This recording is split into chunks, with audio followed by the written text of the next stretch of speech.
तो हेलो बच्चों, आज हम क्लास 10th के चैप्टर नंबर फर्स्ट को डिस्कस करेंगे साइंस में, और उस चैप्टर का नाम है केमिकल रिएक्शन एंड इक्वेशन।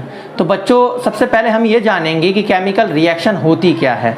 तो बच्चों चलिए डेफिनेशन पे चलते हैं। आपके स्क्रीन पर डेफिनेशन शो हो रही होगी, ठीक है।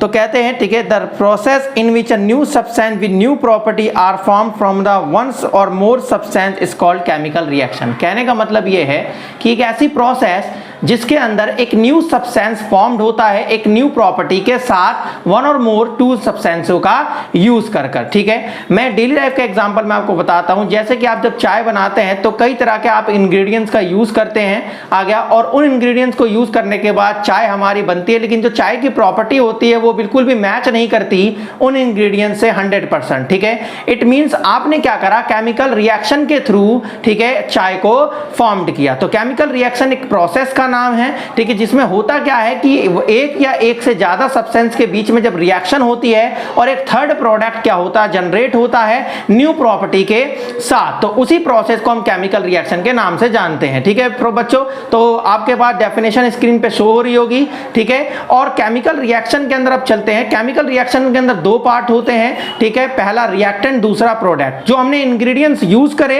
वो रिएक्टेंट के अंदर कैलकुलेट होंगे, और जो हमारा जो थर्ड प्रोडक्ट जनरेट हुआ न्यू प्रॉपर्टी के साथ वो हमारा प्रोडक्ट में कैलकुलेट होगा। याद रखिएगा, लेफ्ट हैंड साइड पे जो होता है केमिकल रिएक्शन के अंदर, इक्वेशन के अंदर, उसे हम रिएक्टेंट के नाम से जानते हैं, और राइट हैंड साइड पे जो होता है उसे हम प्रोडक्ट के नाम से जानते हैं। फॉर एग्जांपल, अगर मैं दूसरे एग्जांपल की बात करूं, अगर आप एक मोमबत्ती को जलाते हैं, ठीक है, और उस मोमबत्ती को जलाने पर क्या हुआ, आपने एक माचिस का यूज करा, ठीक है, और उसके बाद मोमबत्ती में जो है वो कार्बन प्रेजेंट होता है, तो जब मोमबत्ती जली तो उसके बाद क्या हुआ, एक धुआं जनरेट हुआ जिसे हम कार्बन डाइऑक्साइड के नाम से जानते हैं। तो मोमबत्ती और जो माचिस जो फायर है वो रिएक्टेंट में कैलकुलेट होंगे, और जो जलने के बाद जो लाइट एनर्जी रिलीज हुई और प्लस जो कार्बन डाइऑक्साइड जो रिलीज हुआ, ठीक है, और जो वाटर रिलीज हुआ, उसको हम प्रोडक्ट के नाम से जानते हैं। तो केमिकल रिएक्शन होने से पहले जो सब्सटेंस यूज हुए वो रिएक्टेंट होते हैं, और केमिकल, ठीक है, रिएक्शन होने के बाद जो प्रोडक्ट बना, ठीक है, जो भी मटेरियल फॉर्म्ड हुआ उसे हम प्रोडक्ट के नाम से जानते हैं। तो फ्रेंड्स, अगर हम केमिकल रिएक्शन का डेली लाइफ एग्जांपल लें तो आपने देखा होगा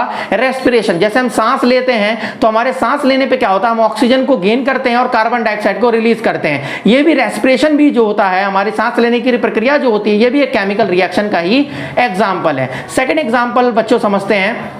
आपने देखा होगा, ठीक है, रस्टिंग ऑफ आयरन, ठीक है, किसी भी लोहे पर जंग लग जाना, जंग लगने की प्रक्रिया भी वो भी एक केमिकल रिएक्शन का ही एग्जांपल है। देखा होगा फ्रेंड्स आपने, ठीक है बच्चों, कि कई बार, ठीक है, हम लोहे को लाते हैं, वो बिल्कुल क्लीन और इसका शाइनिंग सरफेस होती है, बट कुछ समय के लिए अगर उसे हम मतलब एक्सपोज कर दें मॉइस्चर में, तो उसके ऊपर एक रेड ब्राउन कलर की कवर, ठीक है, या फिर कलर उसका हो जाता है। उसको हम कहते हैं कि कॉमन लैंग्वेज में कि जंग लग गया इस लोहे पर, और उसको हम कहते हैं साइंटिफिक लैंग्वेज में रस्टिंग ऑफ आयरन, की कोरोजन प्रोसेस उस पर हो गई है। तो कोरोजन होना किसी भी लोहे पर, वो भी एक केमिकल रिएक्शन का ही एग्जांपल है फ्रेंड्स। तो उसके बाद अगले एग्जांपल चलते हैं, ठीक है। आपने देखा होगा बर्फ का गलना, ठीक है, अगर आप बर्फ को एटमॉस्फेयर में छोड़ दें तो वो धीरे धीरे सॉलिड से लिक्विड में कन्वर्ट होने लगती है। तो ये भी हमारे पास क्या है, एक एग्जांपल है केमिकल रिएक्शन का, ठीक है फ्रेंड्स। देन उसके बाद अगला एग्जांपल हम ले सकते हैं, ठीक है, जैसे कि हम किसी पेपर को जलाते हैं तो वो भी एक केमिकल रिएक्शन का ही एग्जांपल है। द नेक्स्ट, उसके बाद आपके पास स्क्रीन पे शो ही हो रहा होगा, ठीक है, कि केमिकल रिएक्शन के एग्जांपल कौन कौन से हैं। तो मैंने 3 एग्जांपल को शो किया है विद फिगर के साथ।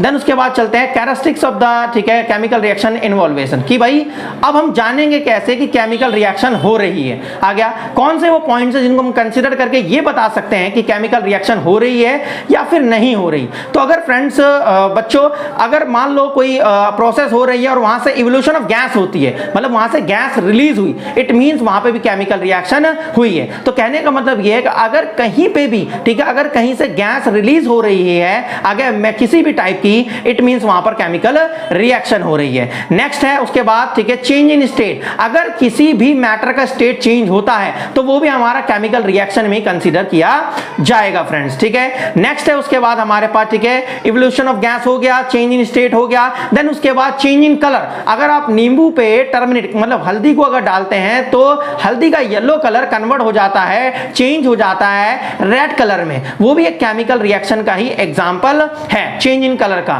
देन उसके बाद फ्रेंड्स चेंज इन टेम्परेचर, कई बार आपने देखा होगा आप फोन का यूज करते करते आपका फोन हीट करने लगता है, या कोई भी ऐसा सब्सटेंस जो अचानक से हीट करने लगे किसी के कांटेक्ट में आने पर, वो भी एक केमिकल रिएक्शन का ही हमारा एग्जांपल होता है। तो फ्रेंड्स आई होप आपको ये वीडियो पसंद आई होगी, ठीक है। और मैं आपको बता दूं कि ये जो इवोल्यूशन ऑफ गैस वाला टॉपिक है, मतलब ये characteristics of the evolution of chemical reactions हैं, ये एग्जाम में मोस्ट इंपॉर्टेंट टॉपिक है और ये हमेशा 3 मार्क्स का पूछा जाता है। तो मैं आई होप, मुझे लगता है कि आपको ये वीडियो पसंद आई होगी। अगर आपको पसंद आई हो तो चैनल को सब्सक्राइब करें, वीडियो को लाइक करें एंड ज्यादा से ज्यादा शेयर करें।